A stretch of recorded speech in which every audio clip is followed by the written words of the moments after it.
अगर आप अपनी मैन्युफैक्चरिंग यूनिट, अपैरल ब्रांड या फूड बिजनेस चला रहे हो और आप बहुत खुश हो क्योंकि आपका एक पुराना ट्रस्टेड वेंडर आपको सबसे सस्ता रॉ मटेरियल देता है और वो भी टाइम पर, तो आज अपनी बैलेंस शीट पर छुपे सबसे बड़े ऑपरेशनल रिस्क को देख लीजिए। आपको लगता है कि आपका प्रोक्योरमेंट सॉर्टेड है, पर रियलिटी ये है कि आपका बिजनेस एक डायनेमिक टिकिंग टाइम बॉम्ब पर बैठा हुआ है। जिस दिन उस सिंगल वेंडर की फैक्ट्री में कोई स्ट्राइक हुई या गवर्नमेंट कंप्लायंस का कोई इशू आया या उसने अचानक प्राइसिंग 20% बढ़ा दी, तो आपका पूरे का पूरा प्रोडक्शन रातों रात ठप हो जाएगा। आप बड़े बड़े क्लाइंट्स के ऑर्डर समय पर नहीं डिलीवर कर पाओगे और मार्केट से परमानेंटली साफ होने की पॉसिबिलिटी है। बिजनेस कभी भी एक सिंगल सप्लाई सोर्स पर खड़ा नहीं करना चाहिए। सिंगल सोर्स ऑपरेशंस बिजनेस नहीं, एक जुआ होता है। आज मैं आपके सामने इस वेंडर डिपेंडेंसी के ब्लैक होल को डीकंस्ट्रक्ट करूंगी और इसका एयर टाइट ऑपरेशनल ब्रेकडाउन दूंगी। चलिए इसके पीछे के कॉर्पोरेट मैथ और साइकोलॉजी को समझते हैं। जब आप किसी एक सिंगल वेंडर से अपनी कंपनी का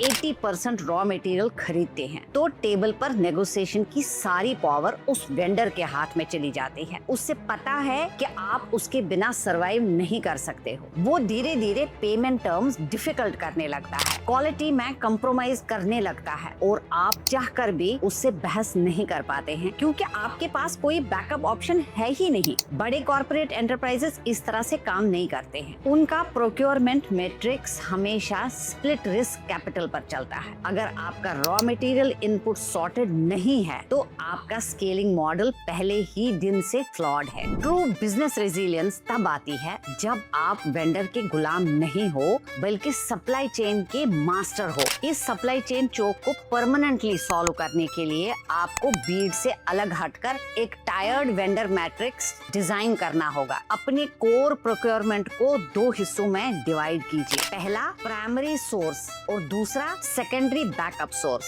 अपने टोटल प्रोडक्शन वॉल्यूम का 60% ऑर्डर हमेशा अपने प्राइमरी वेंडर को ही दीजिए, ताकि आपको बल्क वॉल्यूम डिस्काउंट मिलता रहेगा। लेकिन बचा हुआ जो 40% वॉल्यूम है, वो जानबूझकर आप थोड़े से प्रीमियम प्राइस पर दो अलग अलग वेंडर्स को एलोकेट कीजिए। इसका सबसे बड़ा ऑपरेशनल एडवांटेज पता है क्या है? आपके बैकअप वेंडर्स की प्रोडक्शन लाइन आपके लिए हमेशा एक्टिव रहेगी। कल को अगर प्राइमरी सोर्स फेल हो भी गया, तो आप बिना एक मिनट बर्बाद किए हुए अपना 100% वॉल्यूम बैकअप वेंडर्स पर शिफ्ट कर सकते हो। मार्केट में प्राइसिंग और सप्लाई का कंट्रोल हमेशा आपके हाथ में होना चाहिए। अब आप मल्टीपल वेंडर्स के साथ काम करते हो, तो आपका सबसे बड़ा चैलेंज आ सकता है प्रोडक्ट कंसिस्टेंसी का। अलग वेंडर मतलब थोड़ा अलग माल। इसको कंट्रोल करने का रास्ता क्या है? आपको अपनी कंपनी का एक स्ट्रिक्ट यूनिवर्सल कंपोनेंट ब्लूप्रिंट बनाना चाहिए। रॉ मटेरियल के टेक्निकल स्पेक्स, केमिकल कंपोजिशन और मार्जिन्स पेपर पर लीगली